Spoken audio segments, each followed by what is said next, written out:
We are living in a world of disinformation, one where major news stories are suppressed and the narratives surrounding mainstream media outlets are curated by big media, big tech, and big government. Green Beret turned investigator Michael Yon, who spends his life traveling through war zones, including the dangerous jungles of the Darien Gap in Panama, says this is the most important crisis of our time. And if we don't pay attention, it could mean the end of the United States as we know it. Are non-governmental organizations aiding in the trafficking of human beings to the United States? Yes, in large capital letters, in a huge way. Massive. This truly is an invasion by invitation, right? I mean, we know that the fact that so many people by the thousands are coming across every single day. Is the United Nations aiding in the trafficking of human beings to the United States? This is United Nations. Yeah, 100%. 100%. 11 migrants, 11 illegal immigrants went and raped an 11-year-old up in Bemidji, Minnesota, and people are just stunned up there at what they're seeing. Is our government working in concert? And I'm talking about the executive branch, I'm talking about the Biden administration. Is the Biden administration working with the NGOs and the UN in an effort to bring people to the United States? Again, demonstrably, 100% yes.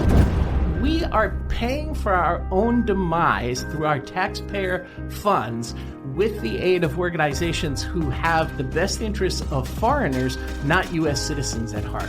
I mean, they're child trafficking, openly doing it. They are openly doing it. Child trafficking.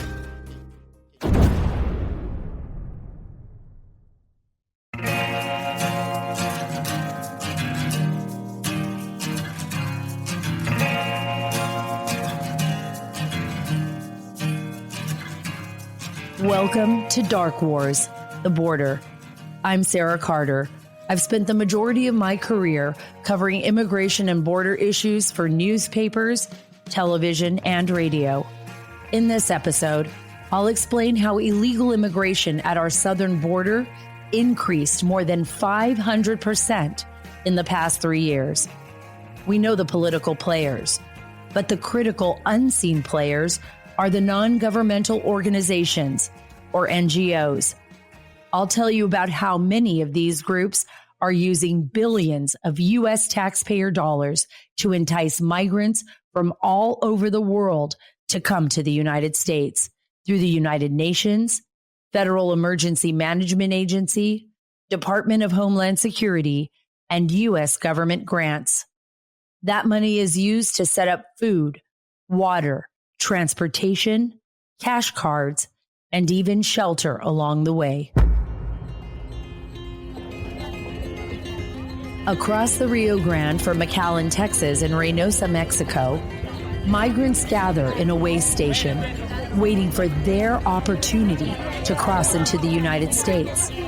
This particular shelter is called Senda de Vida, Way of Life, in Reynosa, just across the border from McAllen. Reporter Victor Castillo, who spoke to the migrants being housed at one of these temporary shelters in Mexico, says those facilities are, for now, all grossly over capacity. Currently, it has two facilities. One currently houses about 1,500 migrants, and the other one 2,000, including adults and children as well.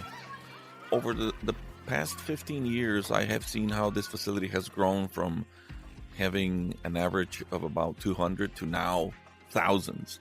So in 15 years, the growth of the migrant population has just increased tremendously. They know if they enter legally, most of them will likely be able to stay. Faith-based organizations are housing migrants, some of them for years, until their paperwork comes through. All us here at Senda de Vida would like legal passage into the United States so we can work and help the family we left behind in Honduras. Nelson, a migrant from Honduras, admitted to Victor Castillo that he's not fleeing persecution and coming to America. He might ask for asylum, but what he's really seeking is a job and money for his family. Sometimes we need to enter because of lack of jobs in our countries like Honduras, because we don't have jobs. So the majority of folks migrate due to poverty. They want a better future. They want a better job. Everyone wants a better job and a better life for their families. But that's not a legal excuse to claim asylum. That's when NGO-funded American attorneys get involved. They help coach the migrants on what to tell the border agents, ICE officers, and our courts so they don't get turned away. Once they cross the border, the migrants are taken care of with our tax dollars to the tune of $451 billion of federal funding. That's money for hotels, food, healthcare, education for kids, emergency services, transportation costs, and communication. Locally, the burden is becoming too much to bear for mayors and governors on both sides of the aisle.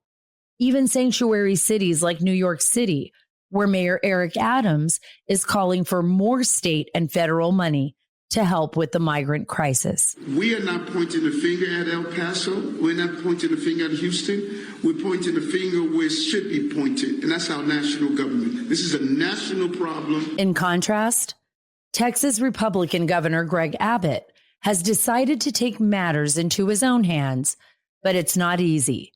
He's doing the Border Patrol's job, but the Biden administration's Department of Homeland Security is undoing his progress at every turn. The Biden administration had their Border Patrol go in and cut that razor wire that we put up, pull it open, and there was an onrush of thousands of illegal immigrants pouring into the country.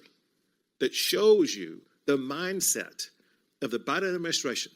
There are ways in which Texas is stopping people from coming in. The Biden administration wants those people to come in. The frustration felt by border communities and states was amplified by an administration whose policies instigated these problems. In response, Governor Abbott sent the problem to the self-described sanctuary cities.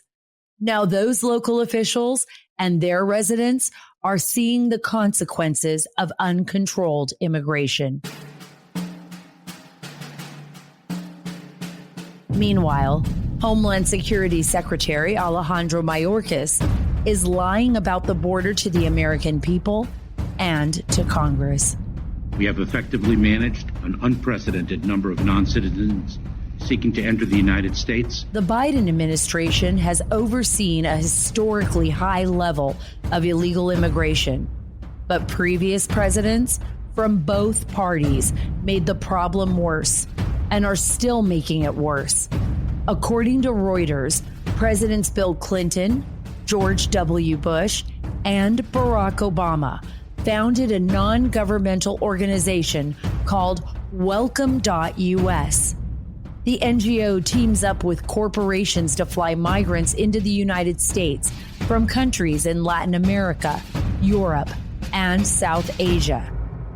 Todd Bensman, Senior National Security Fellow at the Center for Immigration Studies, says American taxpayers are funding this crisis through our own government and the United Nations, and it's hurting each and every single American family. In New York, they're putting them up in 5-star hotels, and then they're bitching about getting put out. It's time to leave. You can't stay here for years, and then they're protesting that they're being moved to another free place that's clean and nice with all their food and medical needs taken care of.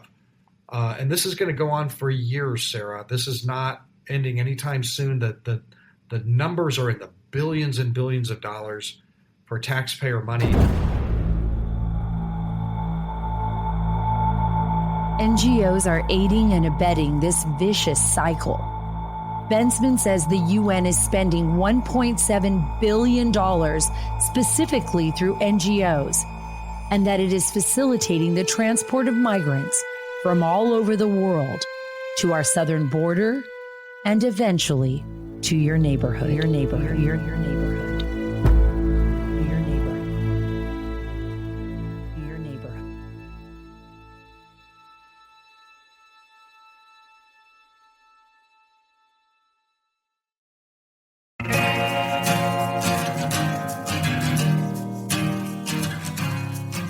Wisconsin Congressman Tom Tiffany is right. Our United States government is complicit in perhaps the largest human trafficking operation in the history of the world. I think you have to go back to slavery to see anything like this. And people were scoffing at me. People were saying, no, that's not true. That's hyperbole. They aren't saying it anymore.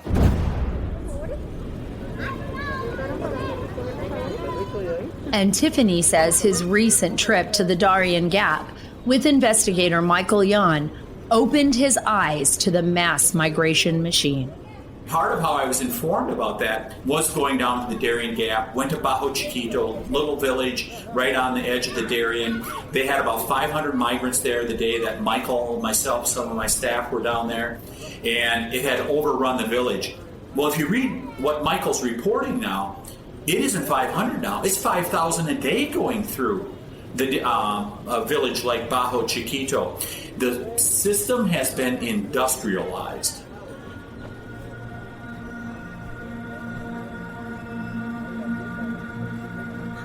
He knows the more people that these NGOs move through the human pipeline between Latin America and the U.S., the greater their financial benefit. Moving people is like a commodity, essential for the survival of their business.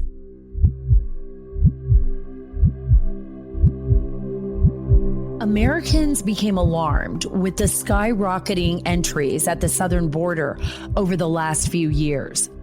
But this crisis goes back much further than that. Joseph Humeyer is the executive director at the Center for a Secure Free Society. He says some NGOs were starting to prepare for a surge through Latin America as far back as 2018. What we really came to the conclusion was there was these NGOs that were established months and years prior to this incident in October 2018 that were preparing to attend to thousands of migrants. Now, why would you prepare to attend to tens of thousands of migrants if you weren't having tens of thousands of migrants that were crossing through? So it seemed like they were preparing for this kind of activity months and years in advance. And some of those NGOs were not humanitarian NGOs, like actually trying to deal with like attending to migrants, migrant care. Some of those NGOs were 100% politicized. Some of those NGOs were connected to the United Nations. Some of them were also connected to other relief organizations in the United States. I'll point to one, because this was the one that I thought the most obvious. Pueblos Sin Fronteras, right, in Honduras. This NGO is Pueblos Sin Fronteras is Spanish for People Without Borders, so the mission's in the name. It was created by a Honduran political actor. Todd Bensman with the Center for Immigration Studies explains how America is footing the bill for the millions of people looking to gain illegal entry long before they reach our border. I find the NGOs all along the migrant trails set up in way stations, supporting aid way stations all along the migrant routes from South America through Central America, all the countries there, and then into northern Mexico, all through southern Mexico and then northern Mexico. And these are non-governmental organizations, NGOs, that are often funded by the United Nations. I find that huge, I would say probably majority budgets of their budgets is provided by the United Nations, which in turn has their budgets substantially paid for by the American taxpayers. Our tax money flows from our federal government to the United Nations Office of Migration Policy, or IOM. The IOM funds NGOs, which means we are funding and enabling our own invasion, according to Green Beret turned investigator Michael Yon.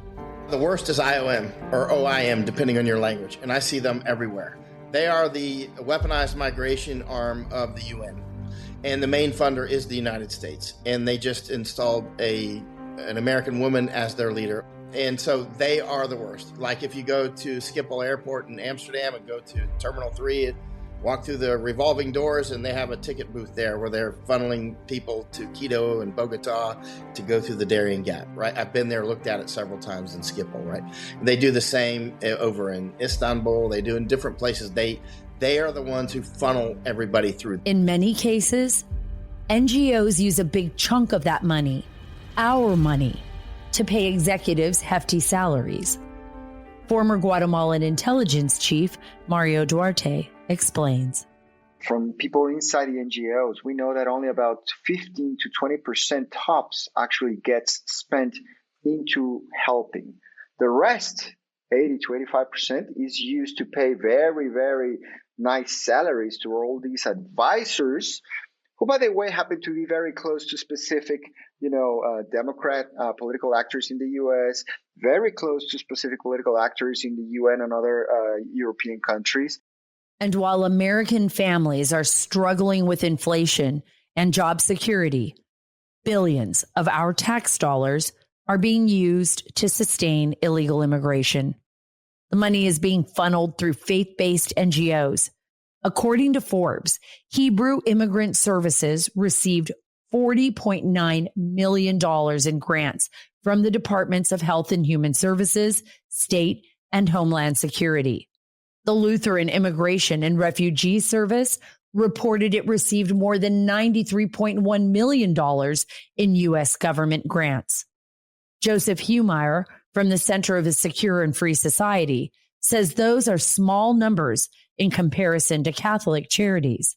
In fact, the organization received $1.4 billion from taxpayers to assist in the movement, placement, and care of people who knowingly enter the U.S. illegally. Analysts believe that number is actually far higher. That one NGO, the Pueblos Sin Fronteras, like when you mapped out their connections in the United States, it was centered in California, Chicago, and Texas, and it was all Catholic charities. Basically, they were connected with groups like, I think one was called La Familia Unida, which was tied to a Catholic church in Chicago. And they were basically, it's networks. They were basically creating networks to be able to propagate it. And let me say this, some of these networks don't even know what they're involved in. They just either they're corrupt or they have a misguided sense of kind of their identity and their values. There are people in this country and in other countries that actually thought open borders was a good idea. I don't know if there's many of them now anymore. We reached out to Catholic Charities USA, and they told us that they are not involved in child or human trafficking. In fact, they are proud of the work they do in providing food, shelter, and clothing to migrants in need. Spokesperson Kevin Brennan says it's the organization's 168 local ministries that run the more than 3,900 facilities. Those local ministries end up delivering all of the direct services across the U.S. and its territories. Brennan says Catholic charities agencies near the border have close working relationships with local governments and U.S. Customs and Border Patrol.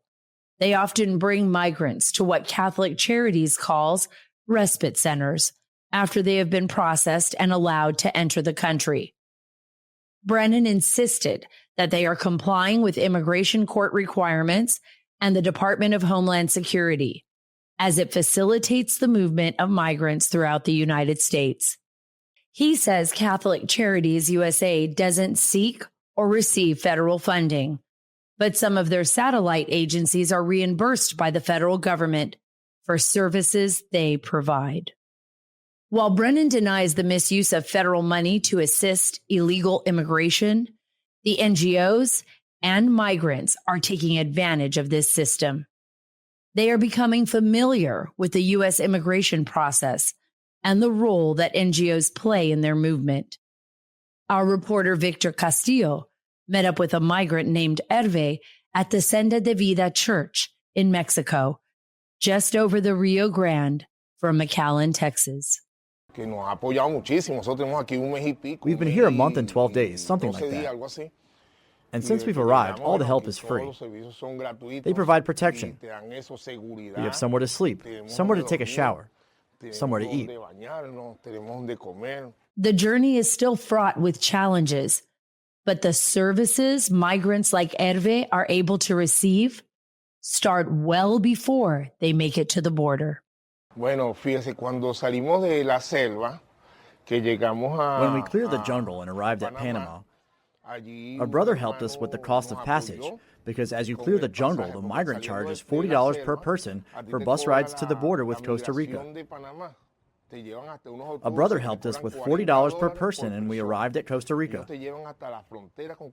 At Costa Rica, that same brother sent us $30 per person to cover the charge for migrating to Nicaragua.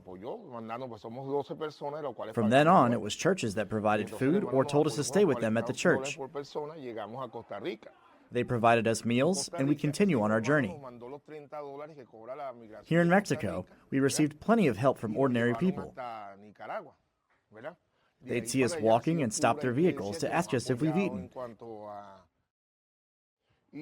They give us food. We have received plenty charity from the Mexican people.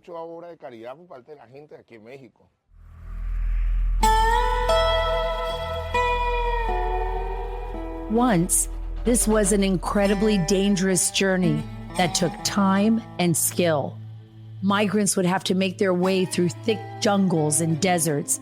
Temperatures could range from freezing cold in the mountain passes to extreme heat elsewhere along the jagged landscape. And then migrants would have to deal with the smugglers, known as coyotes, and cartel violence. Center for Immigration Studies Senior National Security Fellow Todd Bensman says they are now taking advantage of the so-called free NGO-provided services, such as food, water, clothing, shelter, and in some cases, transportation. This makes it more convenient for people to risk the journey. One reason I might not do it is I might starve on the way. I might get sick on the way. I'm scared to do it. There's no hospitals around. There's no food. My kids aren't going to have diapers. I can't carry 6 months of diapers on my back. But knowing in advance that there's this safety net all the way along, I think helps them come to the decision of, I'm going to the United States and nothing too terrible is going to happen to me. Migrants stay in camps along the way, which used to be no place for children because of the rampant violence and abuse. But migrant families are increasingly on the trail to the United States, and the camps are a lot more comfortable than they used to be. Even when the children make it to the United States, as far from the border as New York City, the NGOs are still providing them with gadgets, video games, and other technology to keep them in the country. Health and Human Services contractor turned whistleblower Carlos Arellano witnessed this firsthand, not only at the hotels in New York City, but also at the detention centers inside the U.S. border. Say they approve $14 billion for the border. Right. About 25% of that, close to half of it, is going to go to the ORR program. But people think that it's going to go to Border Patrol agents and all that. No, it doesn't go to Border Patrol agents. It gets spread out to ORR for the flight tickets, for the kids in these camps. The kids will tell you, oh, they have a PlayStation 5 for us in the camp. They have a Nintendo Switch. They have iPads in these shelters for us. So you have all these things inside the shelters that taxpayer money is going to. For the adults, that safety net provides gift cards, which the migrants can use as cash along the route to buy things like phone cards, food, and even booze and cigarettes, both in Central America and once they get to the U.S.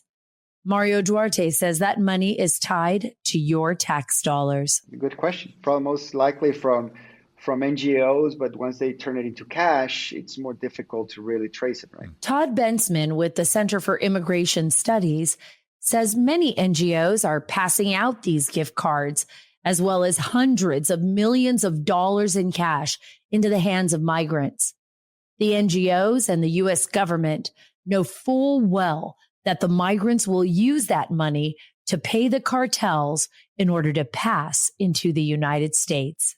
But recently I was able to find a budget document from the United Nations and from an organization that is like an umbrella organization for all hundreds and hundreds of NGOs.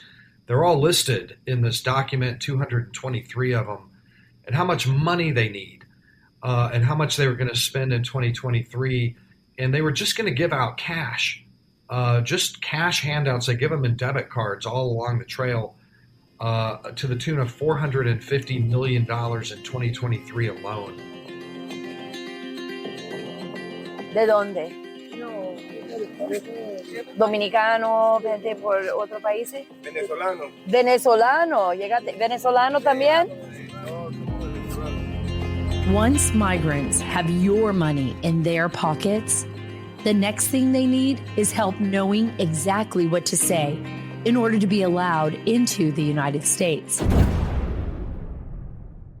Wisconsin Congressman Tom Tiffany says that assistance is also provided by the NGOs and their allies. Everything we understand at this point is that they are now doing things like remittances. They give them a roadmap for how to get into the United States. They will tell them the right words to say. They coach people as far as this is what you need to say. I'm coming in, I'm an asylee, and I'm seeking asylum in the United States, because those are some of the magic words that they need to say.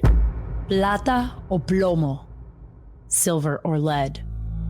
That's what migrants hear from the cartels all the time as the ruthless smugglers demand payment. The NGOs are actually making life easier and less expensive for the cartels as they traffic people, and the NGOs know it.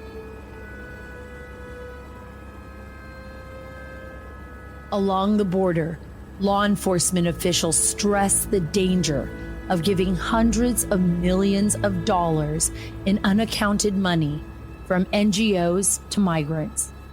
It ends up in the hands of our enemies and destroys any illusion of a border or American sovereignty. Texas Department of Public Safety, Lieutenant Chris Olivares, is terrified that there's no incentive to find a solution, and it is only going to get worse. Some of these NGOs are putting pressure now on the federal government, right? Because we know that they get federal aid, millions of dollars, right, to help facilitate what the federal government is doing right now, and that is, essentially, trafficking people. That's really what they're doing. If you look at it, the reality of it. I mean, people come across illegally. They go through these NGOs. The NGOs are, getting millions of dollars to then, move people further into the interior, put them on a bus, put them on a plane, whatever the case is, and they continue doing that. And of course, that just continues to attract, more people to come, more illegal immigrants to come to the country because they know that they're getting that assistance. This truly is an invasion by invitation, right? I mean, we know that. The fact that so many people by the thousands are coming across every single day. And it's all because of what's happening now with this current administration and what they've allowed. The danger doesn't end at the border. Once migrants cross, they can go anywhere in the United States while we are on the hook paying for food, clothing, shelter, emergency services, healthcare, and schools. And Todd Bensman says that also extends to transporting illegal immigrants, often in the dead of night, to communities throughout our country. And then we act like, travel agents. We track down their family members, and then we will fly them at government expenses to their family members or foster care provider or whoever. Those are government-funded flights. Those are ICE Air chartered flights that are taking them all over the country in the middle of the night, landing at. That's taxpayer money right there. But it's not just through the air. Taxpayer-provided private charter buses are continually transporting illegal migrants from the border to various parts of the country. Those buses come with an added price. Private security contractors that have to go on the journey with the migrants to ensure a safe ride. Maxwell works for security on many of these trips. He spoke exclusively to the Dark Wire on condition of anonymity due to fear of retribution for his work. Average trip to one of the big cities from Texas was running about $25,000 to $30,000. That doesn't include what goes on with the aliens. That's just basically fuel, pay, contracts, just for the logistics of the bus. The illegal immigration system that the NGOs have set up is global, well-funded, and highly organized. And the people making the most money off of it are rewarded based on raw numbers.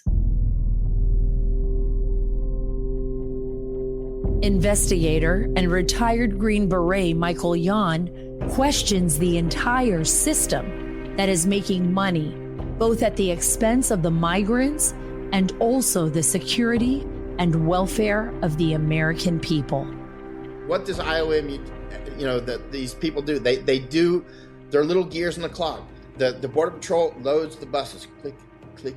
And the bus driver, he drives the bus. And the hotel people, click, click. They take them in and they make money. Everybody makes their little money along the way.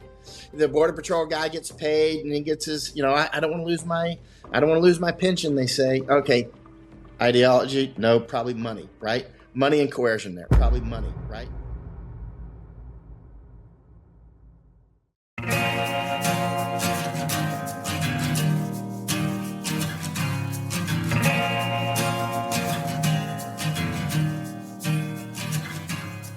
For many migrants, the journey starts with an idea.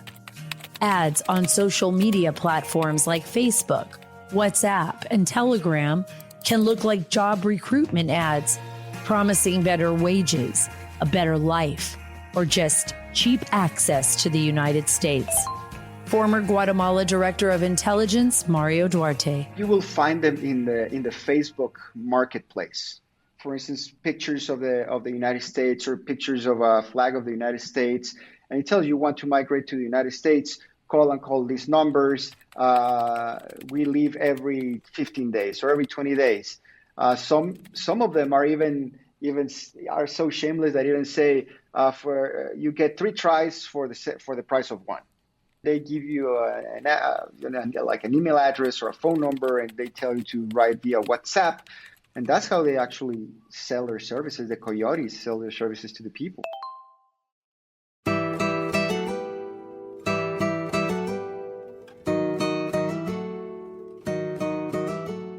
And the ads may look innocuous, but according to several organizations fighting against human trafficking, cartels will also use dating networks like Tinder and Grindr to lure and recruit migrants. The human misery is happening on a grand scale, but ultimately, all of this comes down to money.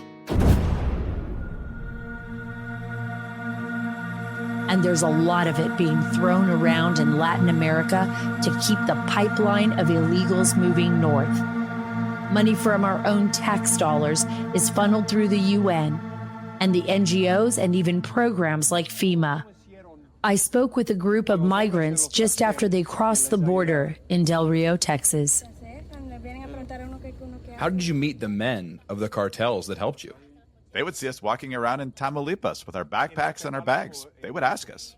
When you came out of Guatemala, did you come from Guatemala on a bus? Yeah, we took a bus from Guatemala. Who helped you pay for it all? Well, we had reduced rates. We saved our money. When I was in Guatemala, the people with medicine also had the food. It took us about a month and a half to get through from Guatemala to Mexico, on our journey. So we would pass checkpoints, and then we would continue walking. So there were areas of Guatemala where we were just walking, but they would be, given food and shelter and help, but that we walked mostly. This happens because our federal government allows it to happen. The cash is being used to buy influence from governments and law enforcement agencies along the way, and corrupting decision makers from South America to the United States. Former federal immigration judge Matthew O'Brien. When FEMA goes to a country with a questionable government and provides disaster assistance, or USAID goes there to administer a grant, or HHS and Housing and Urban Development provide services to these people in the U.S., they're contributing to this big, giant economic washing machine that just spins and spins and spins to the detriment of U.S. citizens and to the detriment of the United States, but to the benefit of all of these countries. And then what it does is It prohibits positive regime change in all of these countries because they have a safety valve to get rid of the troublemakers, and they have a source of hard currency from the United States from outside of their borders. As many of our law enforcement officials admit, the border crisis reveals a consistent pattern. The people and drugs flow north, while the money and weapons flow south. And the cash from the NGOs and the American government is a vital part of what keeps the record flood of people coming through Central America. Countries become dependent on the cash flow. So even if they want to slow the onslaught of migration, they feel enormous pressure to do nothing. Former Guatemala Director of Intelligence, Mario Duarte. Well, there's only so much the governments can do because they cannot act per se against the NGOs. And obviously there is also a lot of pressure from the US, from the UN, from other countries that are actually, donor countries to Guatemala, Salvador, and Honduras, to make sure that the governments don't get involved directly with the migration issue unless they're asked to stop them at the border or something like that. And if pressure doesn't work, the NGOs wield money and close ties with the American government to threaten nations until they give in. Bert Hernandez is a former federal employee who works security in Central America. Yeah, under the guise of human rights, right? If Guatemala, for example, was to come in and say, okay, we're going to close our northern border and no Guatemalans are going to go into Mexico unless they go through the controlled border points, with the Mexican visa, that it wouldn't last 12 hours because it would be such an uproar from human rights ombudsman, the human rights groups, which a lot of these NGOs are operating under the guise of human rights, and the civil society groups, the embassies, the donor country embassies, would all be accusing the government of authoritarianism. It's mobster tactics.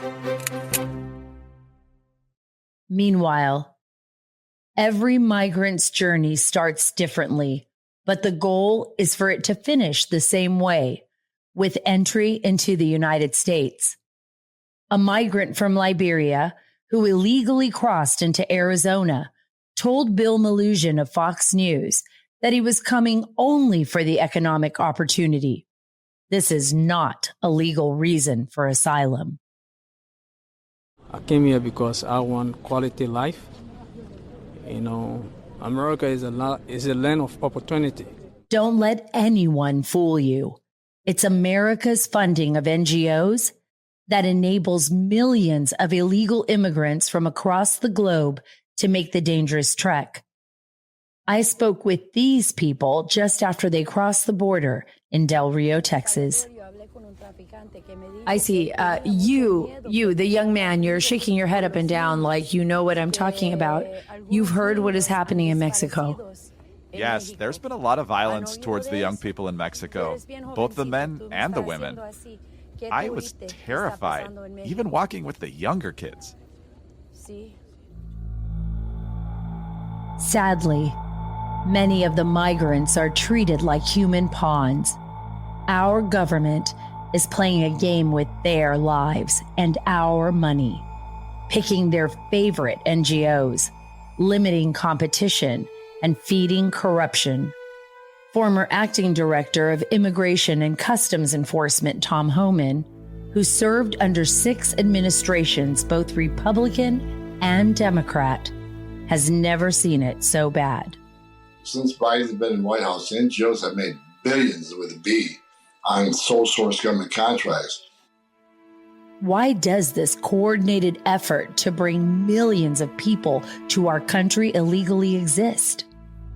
Behind all the money and corruption, there is an ideology that makes it all rational.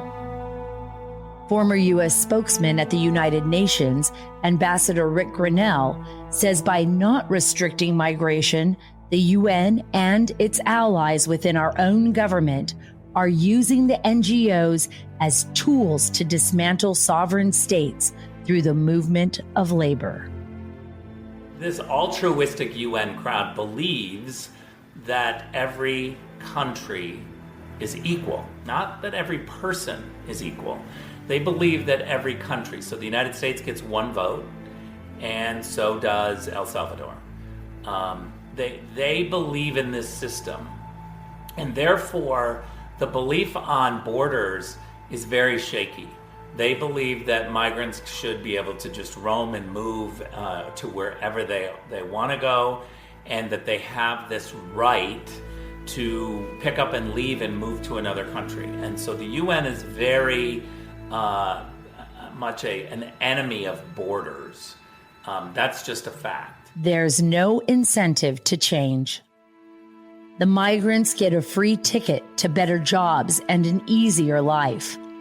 Latin American countries are rewarded for keeping the status quo, and the well-connected people at the very top of the NGOs are incentivized to push as many people northward into the United States as possible.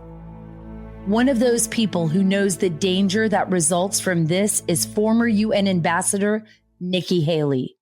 She says it will take a lot of effort to reverse the damage being caused by this system. We need to go, when it comes to our NGOs, have a group that just looks at what every single NGO is doing. We focused a lot on these, and these are groups that go and help in the name of human rights, but some are actually pretty dangerous. You have to go in and literally look at every single one, what their mission is, what their goal is, and decide if American tax dollars should be going to that. We should not be giving money to NGOs just because, nor should we be giving to the UN if we know a certain NGO is getting that. Haley is right. Unfortunately, there is little to no oversight of how our taxpayer dollars are being used by these NGOs, and the reality is becoming more clear. Migration is being weaponized against the American people.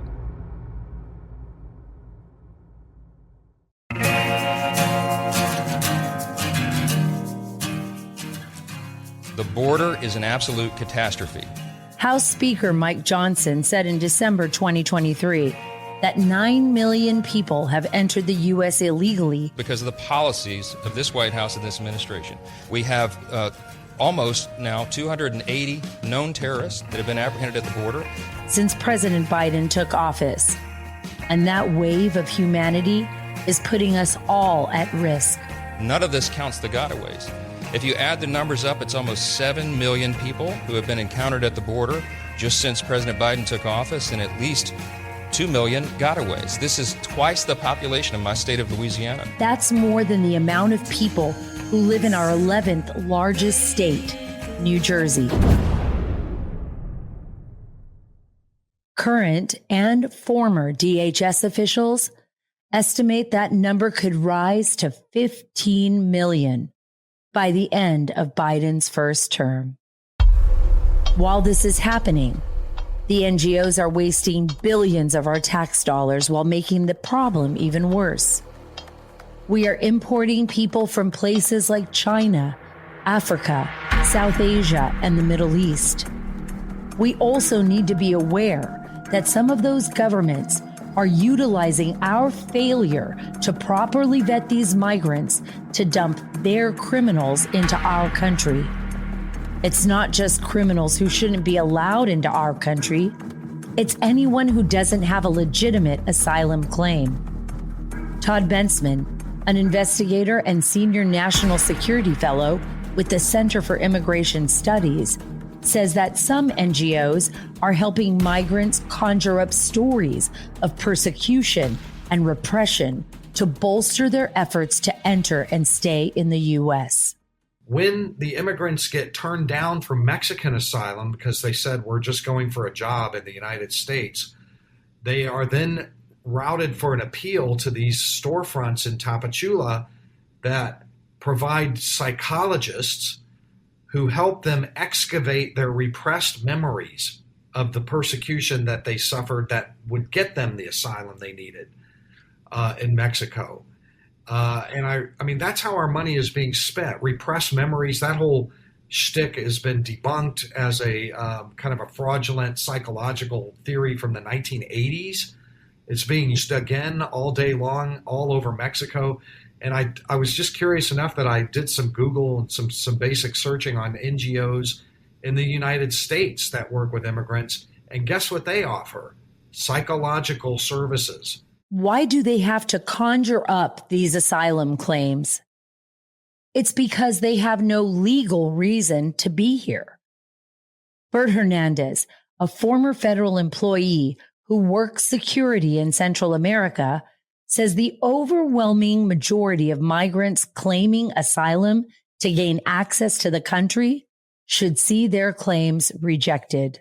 And then you have DHS and other elements that need to implement their policies. If there's people that are legitimately applying for asylum, and there's always a few, but of the 8 million people that have come into the country illegally since Biden took office, I mean, it can't be more than, it's not going to be half of them.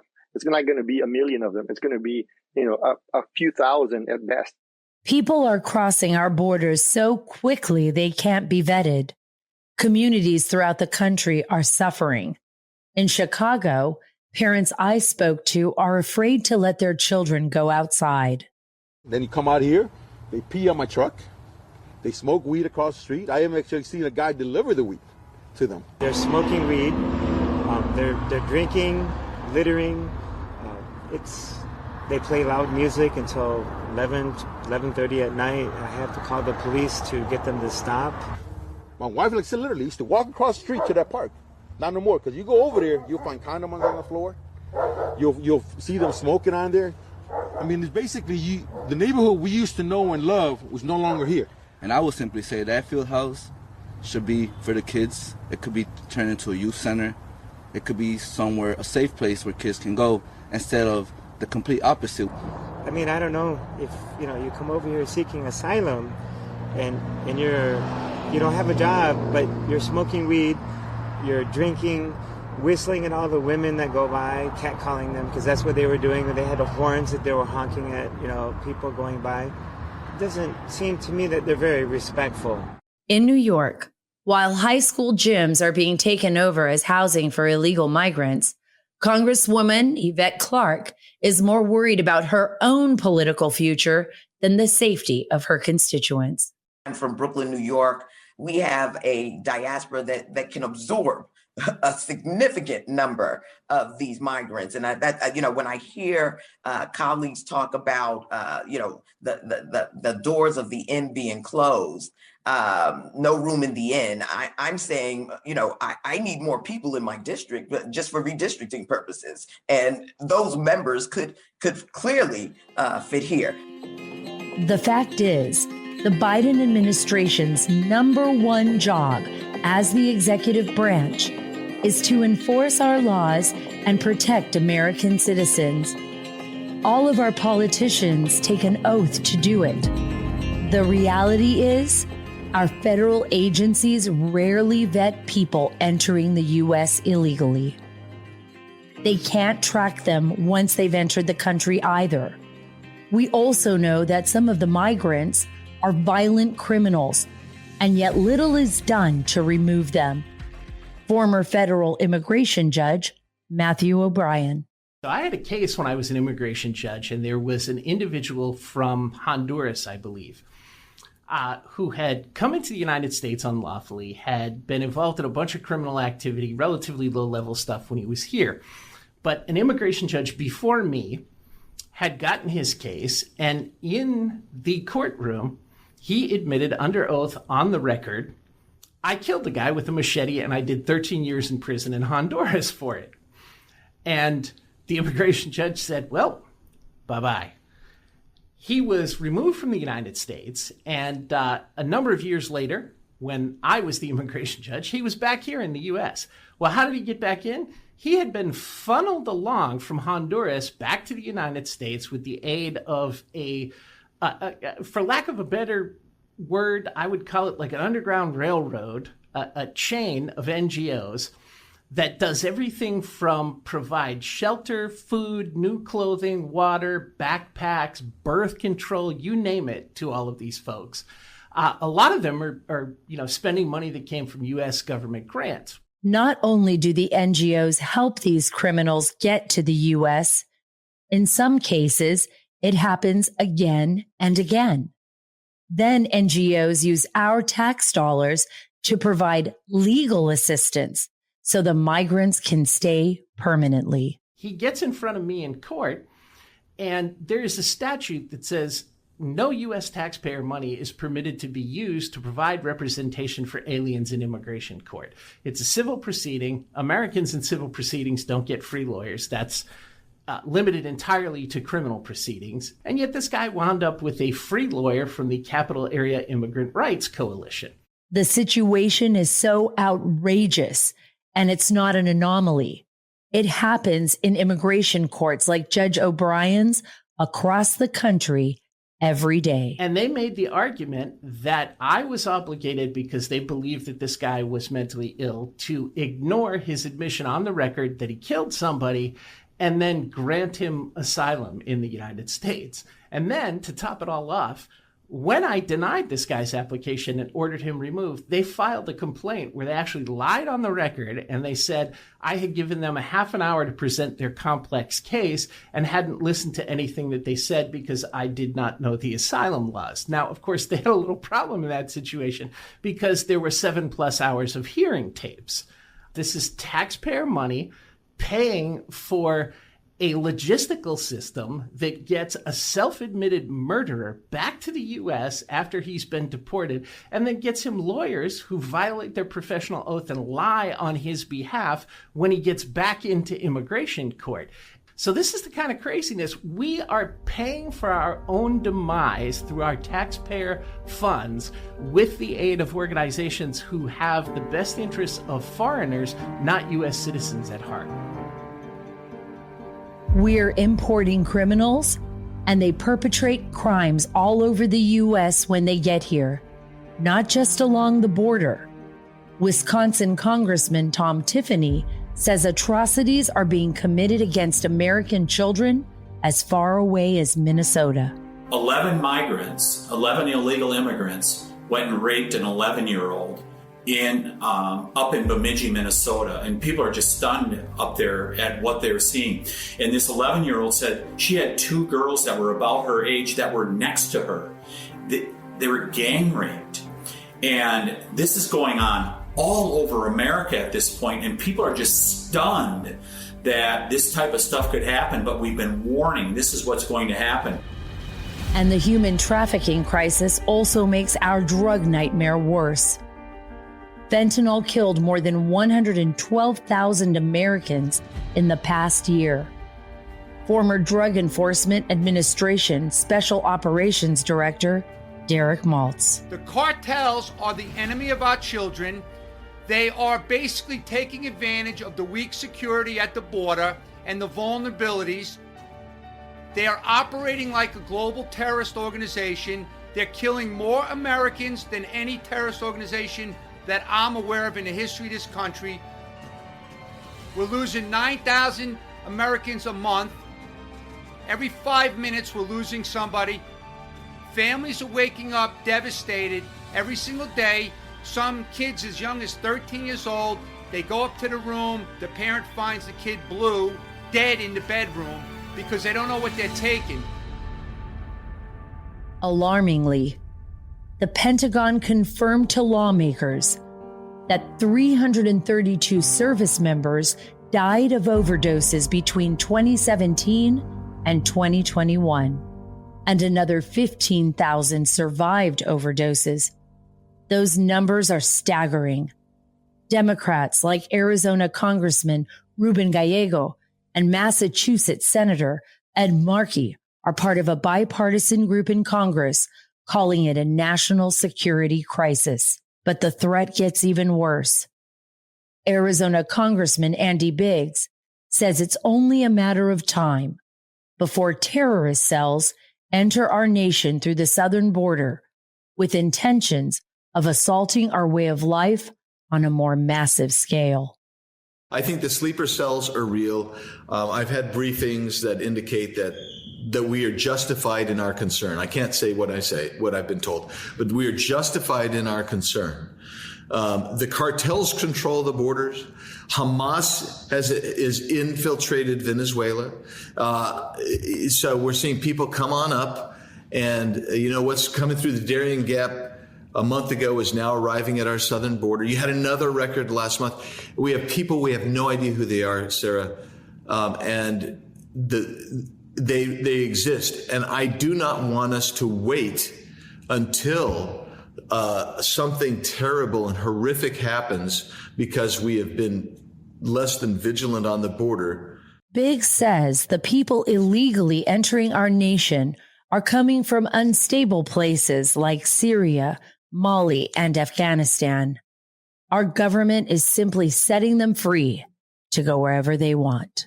The number of people who are coming through, a couple of weeks ago, I was talking to one of my CBP sources, and I said, where are they getting them from? He says, we're getting them from Mauritania, Northeast Africa, and Syria. He says, Syria is heavy right now. Well, that's what the people they're catching, Sarah, and you know this. So between the ports of entry, when they're sending people through, the good grief, we have no idea where they're coming from. And these are the people who don't want to be caught. And when you think of how easy it is now to go up, surrender, make your asylum claim, and be shipped to anywhere you want to in the U.S., these got to be some pretty bad hombres who are trying to avoid it. And the number under Biden is in excess of probably 2 million people. This tidal wave of unchecked migration is extremely dangerous. And Joseph Humeyer, with the Center for a Secure Free Society, warns that our adversaries are targeting our critical infrastructure. I think we're all, alarmed that is 160, 170 or so known terrorists that have crossed the U.S. southern border in this fiscal year. And that's concerning, given there's only 19 hijackers that created that havoc on 9/11.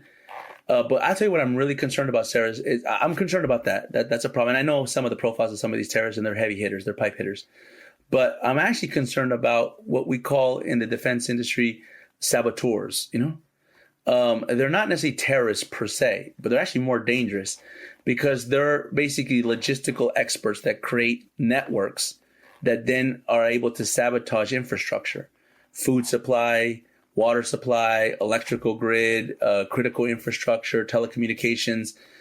And if we're heading towards a world war, and it certainly seems that way, right? With all these conflicts that are coming out of the seams, if the United States participates in any aspect of these wars, whether it beyond like giving weapons to Ukraine or whatever we're doing in Israel, but like actually it becomes an active military participant in any of these wars, I think that their ace in the sleeve is to light us up from within, light us up.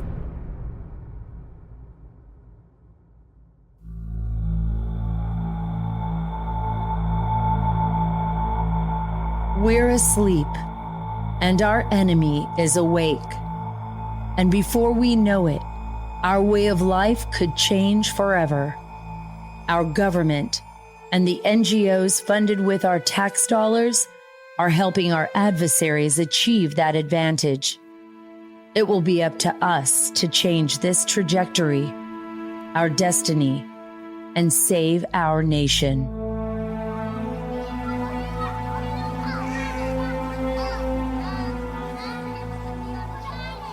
I'm Sarah Carter.